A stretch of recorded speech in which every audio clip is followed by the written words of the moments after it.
Good morning guys and welcome to another vlog, another airgun and airsoft vlogging. Welcome to 5th generation hobby shop. By the way, shout out kay Sir Tomas Gutierrez. Okay, so ang ating i-review ngayon is the new tactical revolver TR50 by Umarex. This is T4A tactical revolver TR50 generation 2 or gen 2. So this one is a caliber 50 from the word TR50. So caliber 50. Ang bala niya is rubber ball. Okay? Pero pwede rin siyang balahan ng paper ball, steel ball, as long as .50 caliber. So this is the .50 caliber rubber ball. Reusable po siya. Goma yan, rubber. Yan, rubber ball. Pero matigas siya, oh. Ayan, matigas. Rubber ball. This is rubber ball. Ayan. .50 caliber. So, compare natin doon sa usual na ginagamit nating 4.5 mm. So, this is the 4.5 mm. And this is the .50. Imagine that, oh. Ang laki, no? Laki ng difference. You can also use the steel ball. Yan. Ito na lang. I-compare natin yung dalawa. This is the 4.5 mm in diameter. Yan yung ginagamit nating bala ng airgun. Usually, yung mga Colt, Beretta, Glock 19X. And this one is the caliber 50. And imagine, oh. Ang laki ng difference. Diba? Ito guys is .50. No? So maganda siya pang home defense talaga. Okay? Pwede mo siyang balahan ng paper ball. Yung maanghang. Okay? So this is non-lethal. So maganda siya sa pang home defense talaga. Okay? Yung kagandahan nitong T4A, this is new. Bago po ito. Kagandahan po nito, kahit na ilagay mo yung CO2, no? Dito. Sa kanyang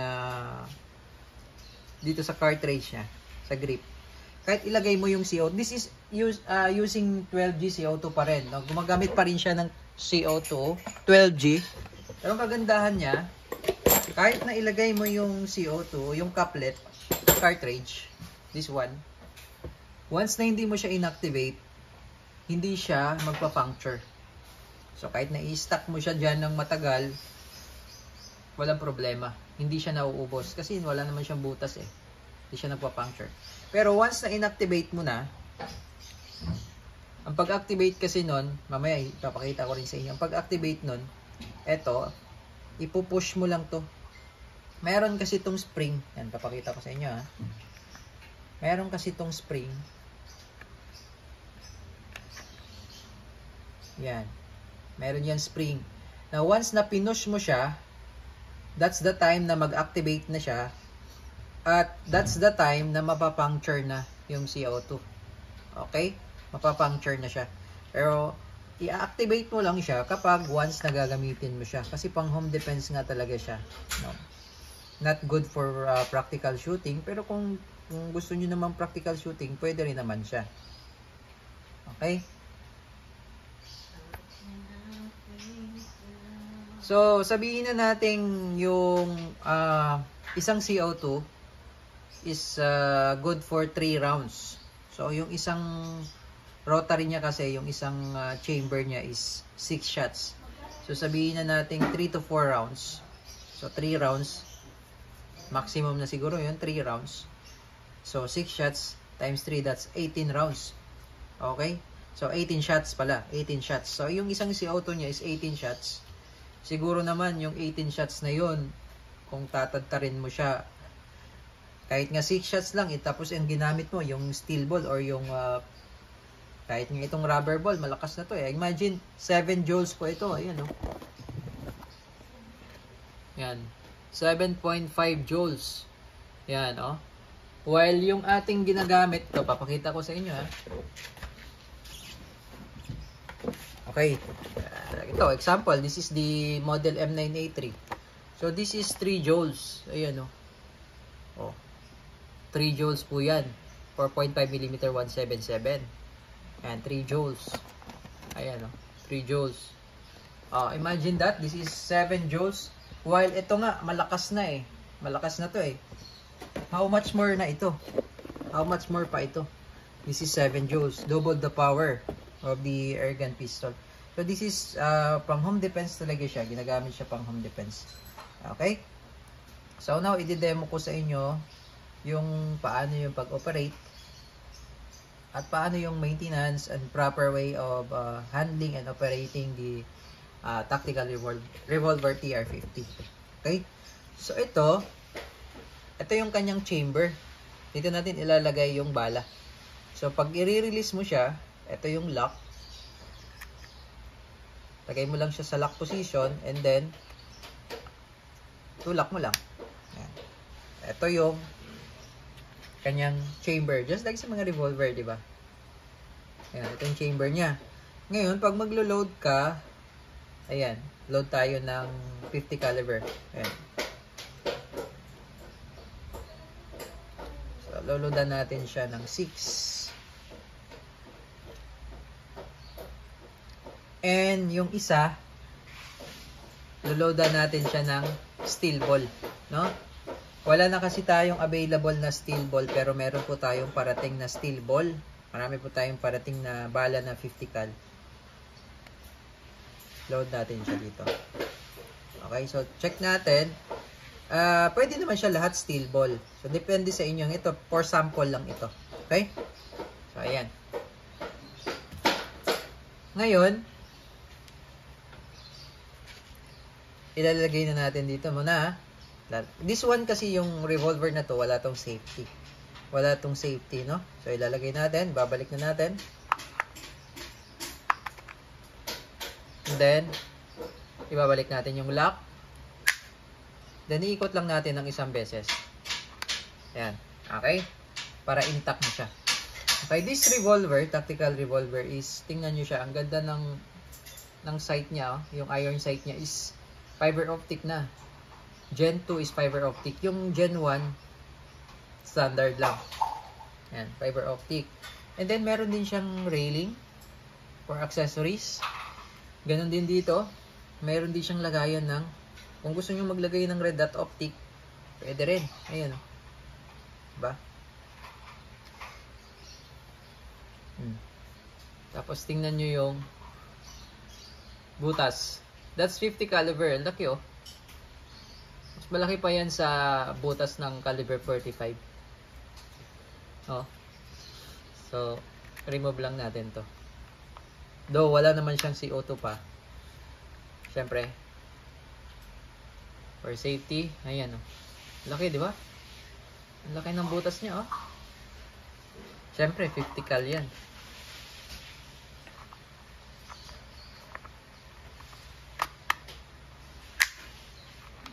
Ayan. Okay? So, dito tayo. Ito yung quick tear niya, yung puncture cap niya. So, pag i-release nyo siya, i-release nyo po counterclockwise.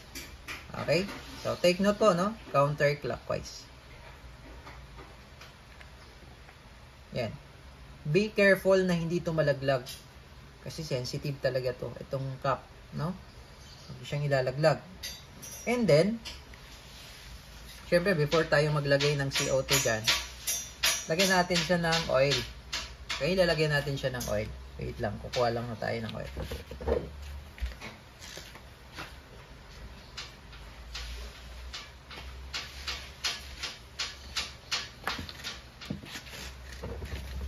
Papatakan mo ng oil. Pwede mo ring patakan itong puncture cap. Pwede rin itong tip ng CO2. Dahil hindi natin siya ma-access kahit di mo na siya, kasi wala tayong pang spray. Kung may pang spray, much better kasi pwede mo siyang sprayan. But pwede naman itong tip lang. Yan. Okay? And then, usually yung sa airgun, yung sa mga Glock, Beretta, pag ganito yung lagay, di ba? Pag ganyan. But this one, inverted. Pag ganyan. Pabaliktad. Ayan. Pabaliktad siya. Yan. Okay. Pabaliktad. Then, itong cup, siyempre, babalik natin. Then, hayaan mo lang siya, sir, na huwag mo siyang piliting may humigpit ng yung by hand lang ang higpit, no? Huwag kang gumamit ng allen. Ito, may allen kasi siya eh. Huwag kang gumamit ng allen. Okay? So, pag hindi mo na siya matitwist, yan, hindi mo na siya maiikot, okay na yon. Yan, okay na yon. Hayaan mo lang siyang ganyan. Okay, ngayon, pag hindi mo siya gagamitin, loaded ka na eh. Siyempre, i-stack mo siya. Diba?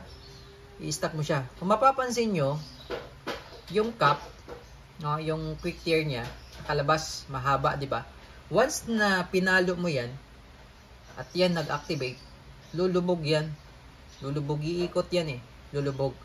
So, that's the time na mag-puncture na yung CO2.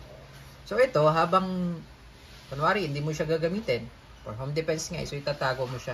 So, kailangan mo lang siyang i-stack sa, sa, yung temperature niya, wag mo siyang i-stack sa mainit. Kailangan nakastack lang siya sa normal temperature. Sa kwarto mo, okay, sa aparador mo, yan. Basta hindi siya exposed to sunlight, no? I-stack mo siya. No? Yung hindi siya naiinitan talaga.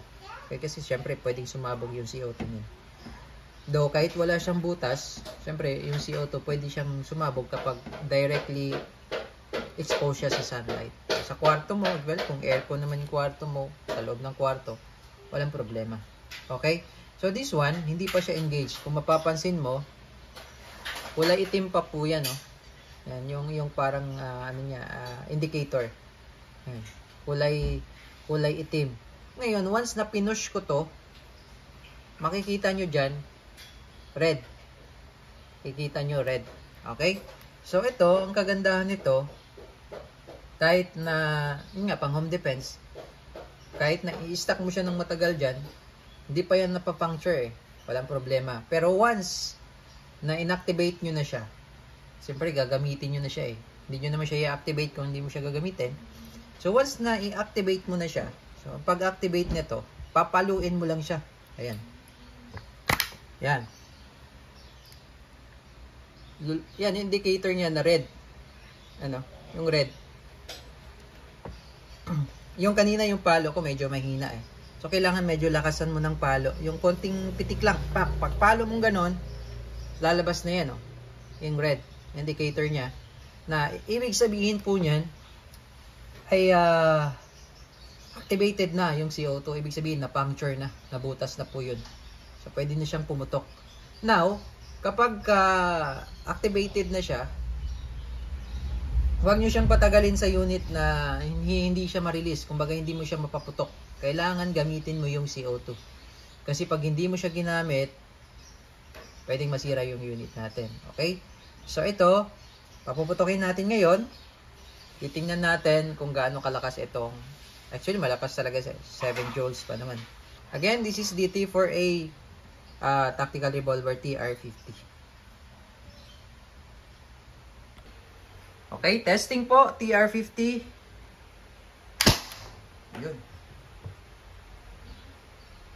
So, tingnan natin yung tingnan natin yung difference, yung butas ng caliber 50. Napakalaki ng butas niya, no? So, reusable po yung rubber ball. Linisan nyo lang pag gagamitin nyo. Okay? So, ito, dito tayo. Firing! Grabe, oh.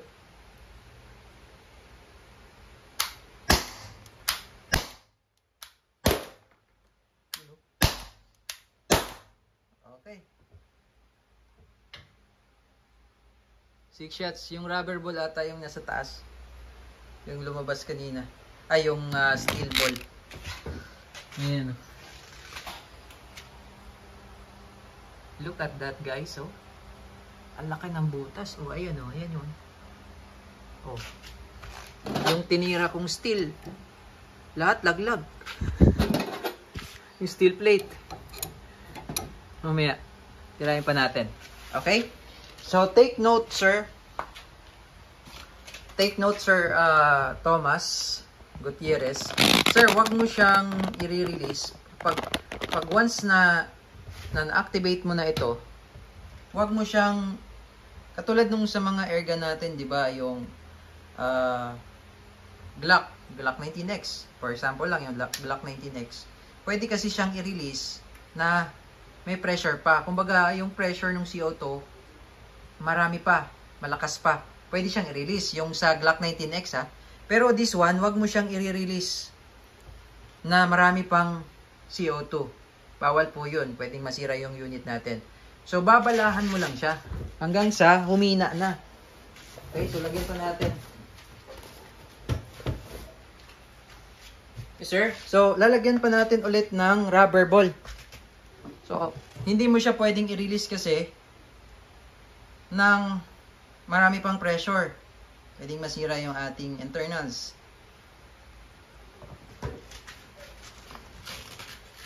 Okay, so nag-load ako ulit ng 6 rubber ball. 6 shots rubber ball. Ito. So, yung pagpasok pala, sir, ganito, no? Facing ito. Ito yung facing pa ganyan. Sa harap. Okay, tapos ikot lang natin na isa. Okay? So, firing. Oh. Try natin dito.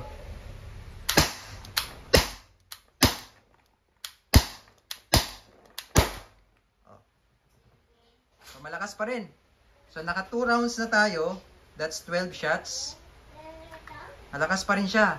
So, maglo-load pa ako ulit. Another 6 rounds. Using the rubber ball pa rin. Kasi pag yung steel ball, medyo mahal at mabigat. Though pwede din yun. Pero much better na meron kayong rubber ball. So, bibigyan na lang kita, sir, ng rubber ball. Ayan, rubber ball. So, pang 3 rounds na natin ito. 3 rounds. Okay. So, pag ipinasok mo pala, iikot mo muna ng isang beses. Ayan. And then, okay na yan. Tirahin natin headshot, ha?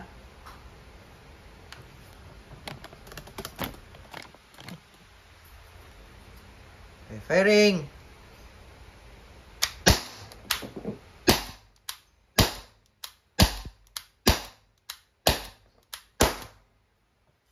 Okay. Pakita ko lang sa inyo yung tama. Ayan, oh. Grabe, oh. Imagine 50 caliber yan. Napakalaki ng tama. Lagay natin ulit yung plate. Okay. So, load pa tayo ulit. Another load. So, kaya po ako naglo-load ulit kasi inuubos ko yung pressure ng CO2. Kasi hindi natin siya pwedeng i-release nang may laman pa. At hindi mo rin siya pwedeng i-stack sa unit yung CO2 ng matagal. Once na inactivate mo na, pwede mo siyang i-stack doon pag hindi pa activated. Pero pag activated na siya, wag nyo po siyang hayaang tumagal sa unit. So, kailangan talagang ubusin. Yung butas, oh. Oh. Laki. So, maganda siya pang home defense talaga, guys. Yan. Ah. Okay, so, pangatlong rounds na natin to. Subukan naman natin dito sa may bandang liig. Firing!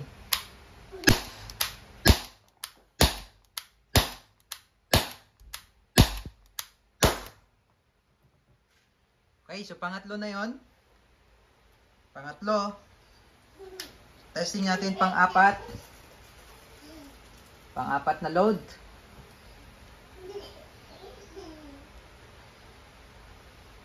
Pag-load naman ng rubber ball, di ba ito may gear? Sa likod ka maglo-load.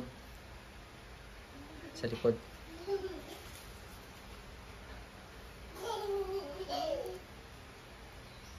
Yan. Tapos, pag i-insert mo, yung sa may gear ang facing sa'yo. Harap. Yan. Tapos ikot mo lang ng isa, then that's okay. Okay, firing!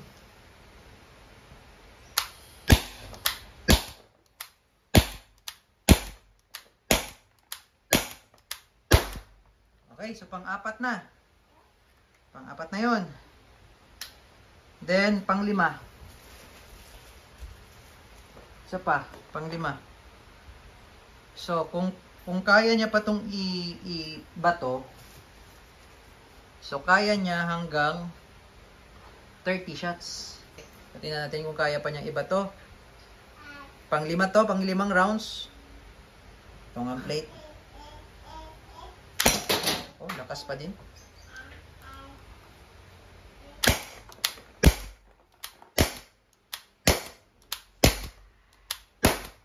So, testingin natin. 6. So, try lang natin yung pang-anim.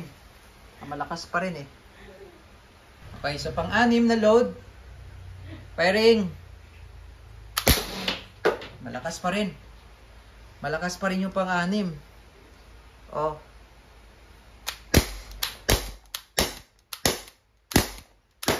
Okay, yan. Mahina na siya.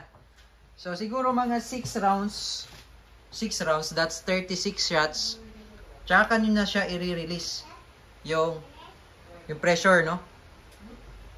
So, tanggalin ko muna yung magazine. Then, pag re-release nyo po, eto, pipress nyo lang ito. No, ipipress nyo lang ito, no? Yan.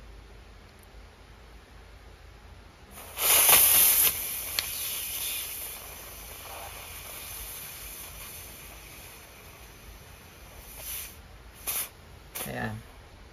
So, wag nyo po itong pipipitin. Wag nyo po yung ipipush. Kung marami pang pressure, masisira lang yung ating unit. So, kailangan, yun nga, katulad ng sample ko na naka-6 na rounds ako. 6 na magazine. So, that's 36 shots. Okay? 36. So, that's 36 to 42 shots bago nyo siya i-release. Kasi pag meron pa siyang pressure na malakas at diniin to, tatalsik po ito eh. Yung pin na yan, tatalsik yan, masisira yung unit natin. So, pag inactivate nyo na, again, pag inactivate nyo na, once na-activated na yung CO2, gamitin nyo hanggang sa maubos yung CO2. Huwag nyo siyang i-release o huwag nyo siyang ipupush kapag marami pang pressure. Masisira po yung unit natin. Okay, so yun po. Tapos, pag i-release nyo naman yung CO2, ito lang, iikot mo lang siya. Yan. Counterclockwise.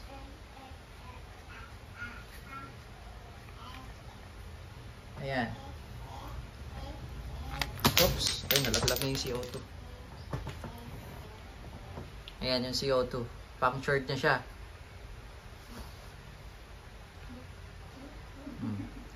Punctured na siya.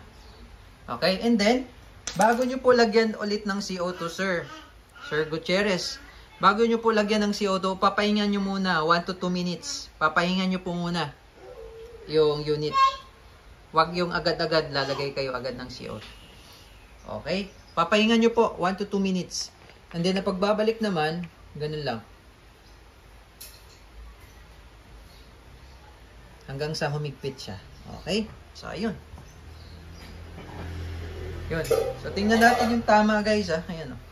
Papakita ko lang sa inyo. Imagine, that's 50 caliber. Oh. Diba? Grabe. 7 joules. Okay. So, yun lamang po. Again, this is the T48 TR50 Tactical Revolver by Umarex. .50 caliber. Ayan. Maganda siya pang home defense. Okay. Thank you and have a nice day.